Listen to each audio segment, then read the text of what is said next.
Hi everyone. Today in this video we are going to see a non-fiction named The Rohingyas Inside Myanmar's Hidden Truth. So we are going to see a nutshell about what is discussed in this book. So to begin with, I'm going to say a few points as an introduction to this book. So this book deals with the difficulties faced by the Rohingyas. I mean, they are a Muslim ethnic group. They are living in Rakhine province in Myanmar, and they are having a threat of genocide. Actually, Burma got its independence in 1948. Since then, these people are suffering.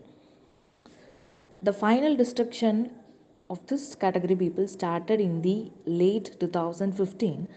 Now they are detained in the permanent internal refugee camps in their own country where they are denied food, work and proper medical care. But these problems doesn't attract any kind of international press. Burma was actually named or coined as Myanmar in the year 1989. So to know a familiar face, to know some of the familiar faces in that country, we are going to see a person called Aung San Suu Kyi, and she is the leader of the opposition political party called NLD, National League for Democracy.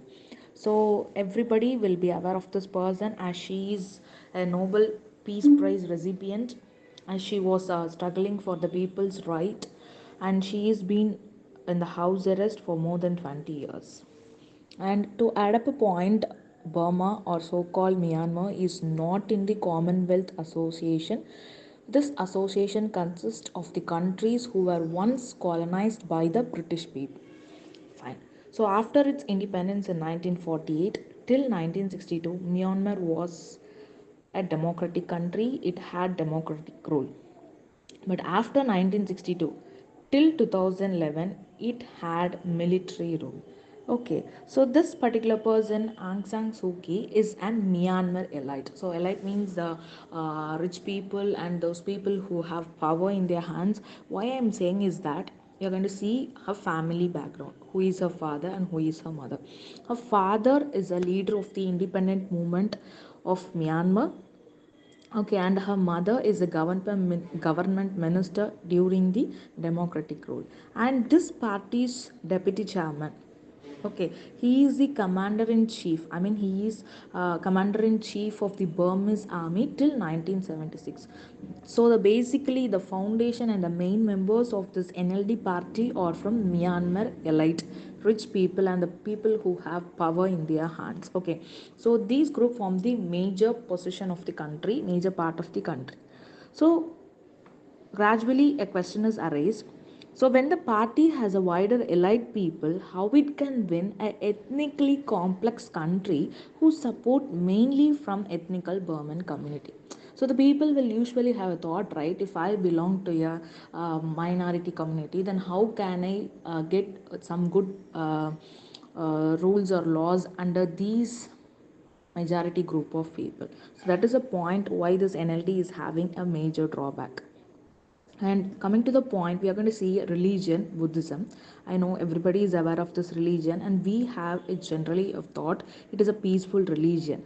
So, Buddhism is having a division called Theravada Buddhism. Okay, so some people of this kind think that only their religion is safe and others must be eliminated from the country.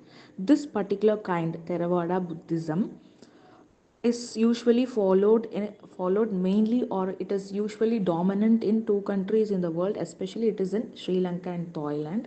Okay, so when the country turned into democracy in 2011 after the military rule, right, the extreme Buddhist organization, I mean the people who think that only Buddhists can live in this country, they started to play a major role of intercommunal violence in Myanmar.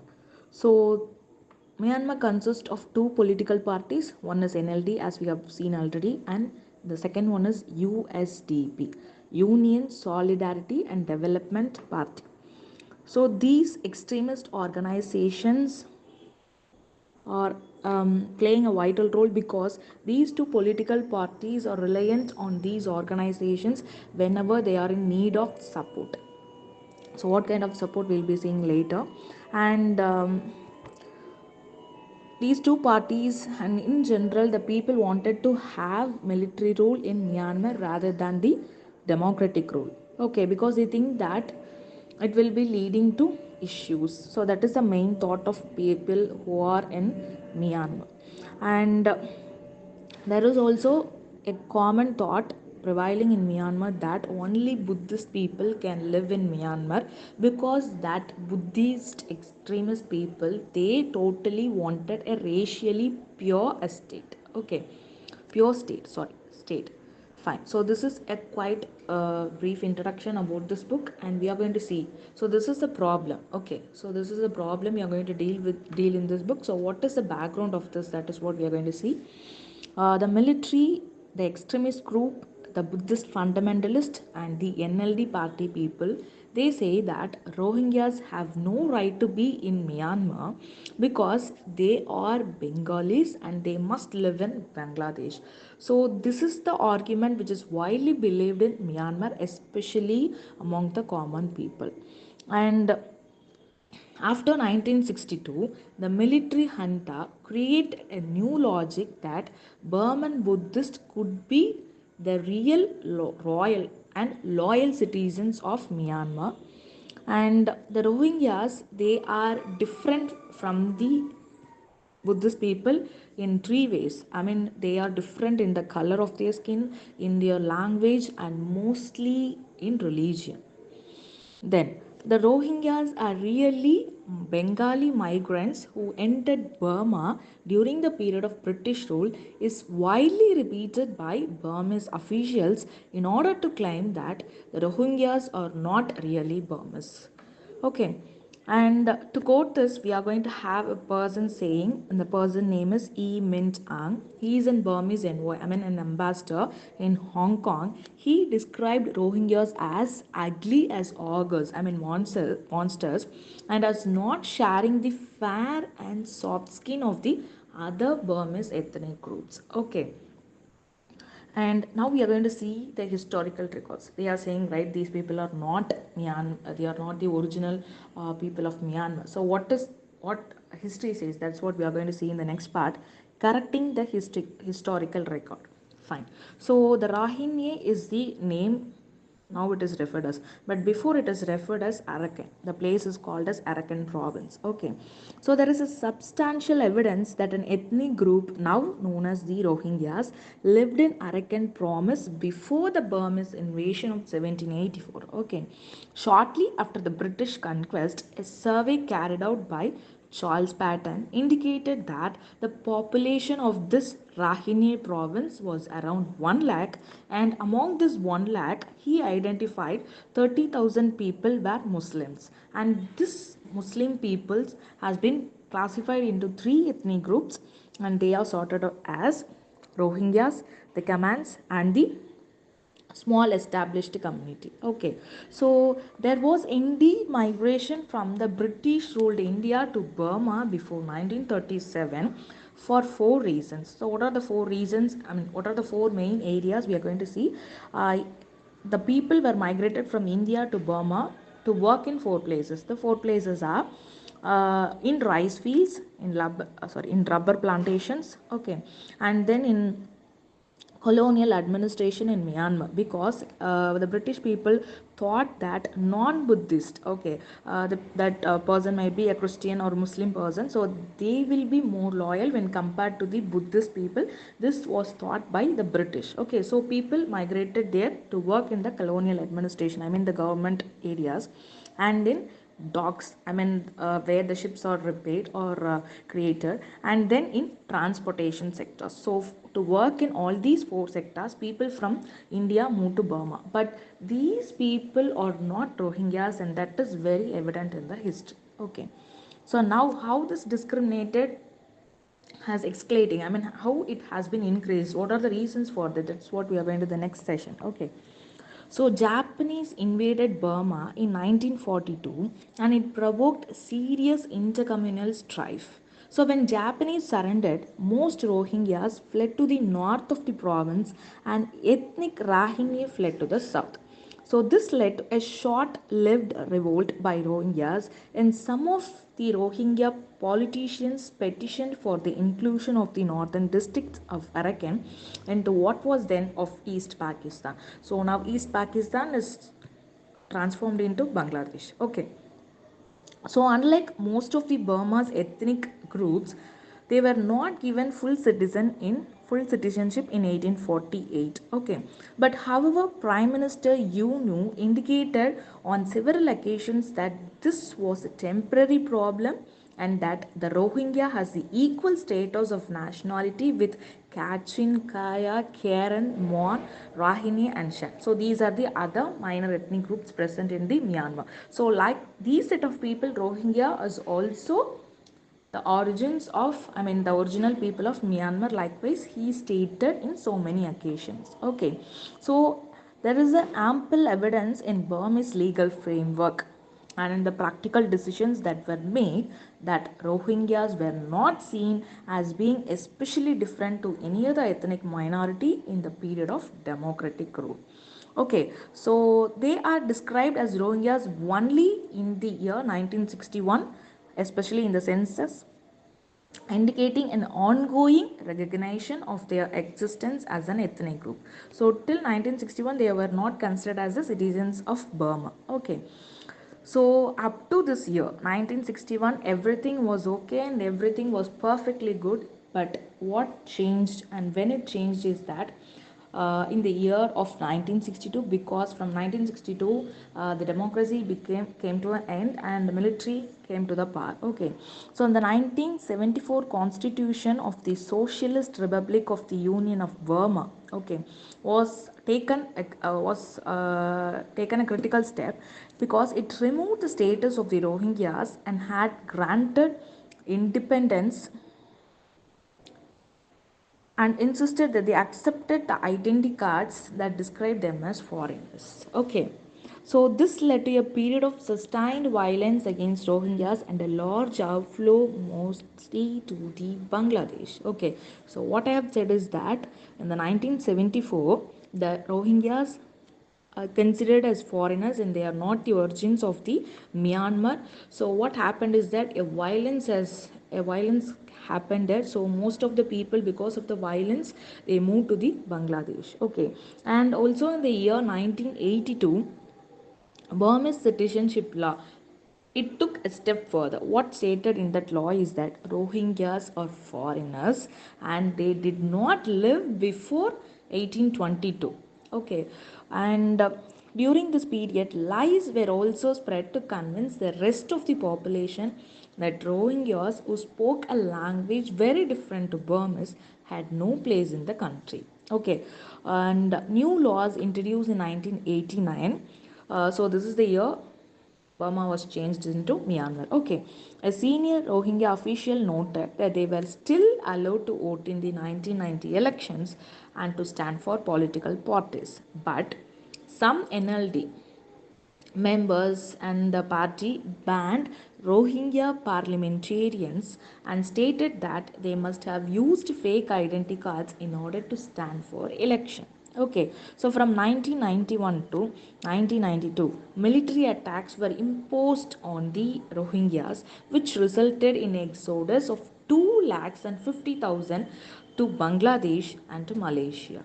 Okay, so in the census of 2014, which forced them to choose between Bengali or not being able to register to vote. So if they are trying to say I'm a Bengali means if they accept Bengali means they have to deport from Myanmar, and if they are ready to consider them as the other means they have to live in the refugee camp. So this camp was created after the 2012 and 2012 to 13 violence. Okay, so the current persecution and exclusion of the Rohingyas is not being challenged by the Democratic Opposition Party, even though it is led by a winner of the Nobel Peace Prize who is widely praised in the Western media for her commitment to democracy. So nobody said, nobody was ready to protect the Rohingyas people, and nobody was ready to voice out for those people. Okay, even though they are the Nobel Prize winner, even though that person was the Nobel Prize winner. Okay, one of the Rohingya MP elected in 2010 put it in an interview with the author regarding the state of the, position of the plight condition of the Rohingya, that is, Myanmar people are suffering. If people are in hell, I would say Rohingyas at the bottom of the hell, the worst case, unfortunately. So Myanmar government made a policy by using race or religion, nationality, and then almost all Myanmar ethnic have started hatred against Rohingyas and hatred against Islam and accusing collectively these people are illegal immigrants. So this situation is definitely not an accident, but it was deliberately manufactured by the people of Myanmar. Okay. So now the politics has been divided into five sectors, and the five sectors are respectively the military, the political parties, ethnical regional parties, Buddhist monks, and the civil society groups. Okay. So going into the military, so before independence, there had been a debate between those like Aung San Suu Kyi's father. I mean, his name is Aung San. Okay, he argued that military should be subordinate to the civil authorities, and those like Nevin, who saw military as the only reliable institution in an unstable, multi-ethnic, multi-confessional state. I mean, there was a debate that Aung San Suu Kyi's father stated that it must be a democratic rule after independence, but Nevin, he stated that definitely military rule must be there, because as multicultural people are here, only military rule can be the fine, like that he stated. Okay, so Nevin won, and by 1962 he took power and started the military rule. Okay, so politically the generals maintained the veneer of a civilian government. Thus, after 1974, they ruled through the Burmese Socialist Program Party, and Nevin finally fell in the year 1988. For the 1919 elections, the military formed the National Unity Party when it was forced to reinstate democracy after 2008, so they formed USDP. 25% of the seats in the new parliament were reserved for the USDP.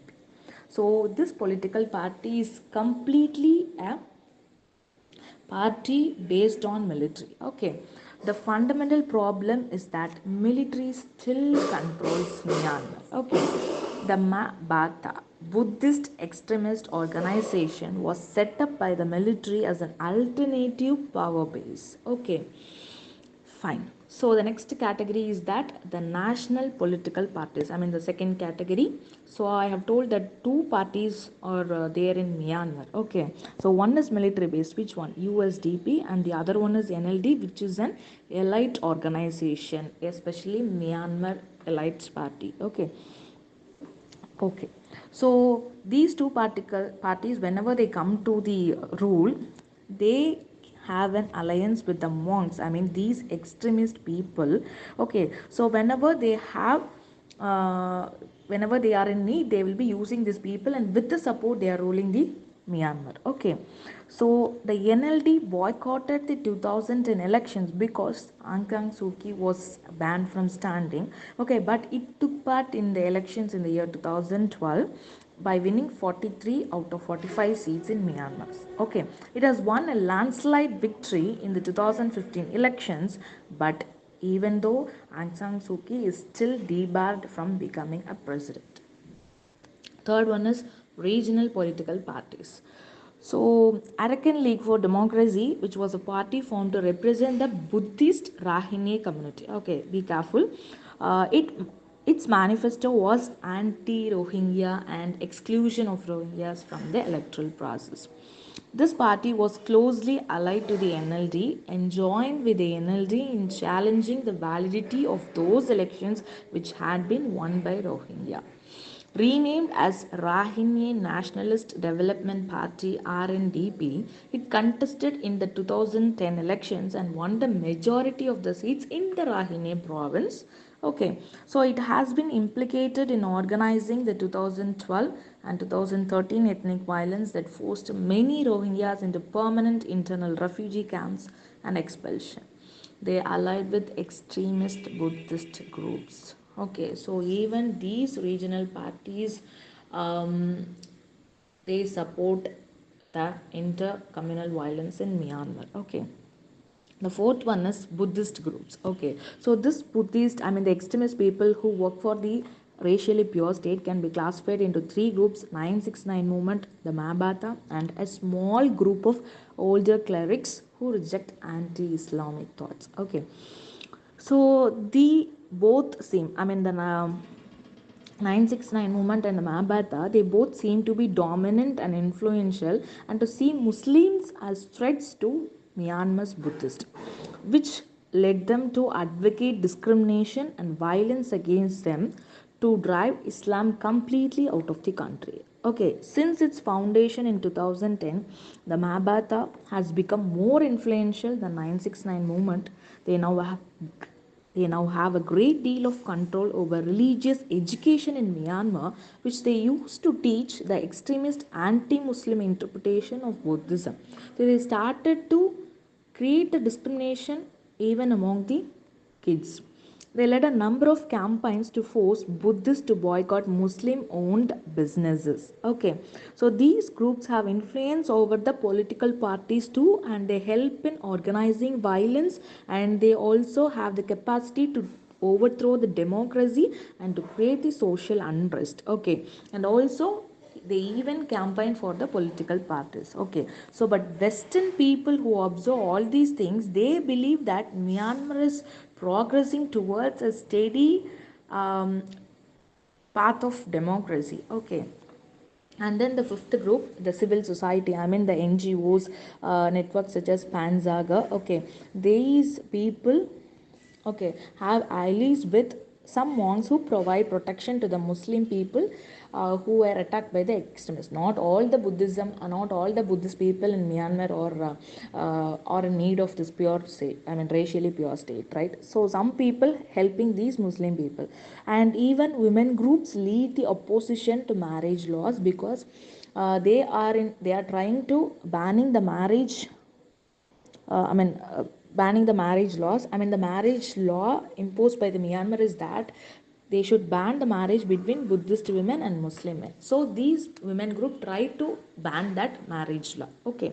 So these are the current politics states running in Myanmar. So what we can do as a people, as a common man, what can be done there? Okay. So we can stop believing the pleasant myth that Myanmar is finding a way to democracy and that it has an opposition party committed to good of all of its citizens.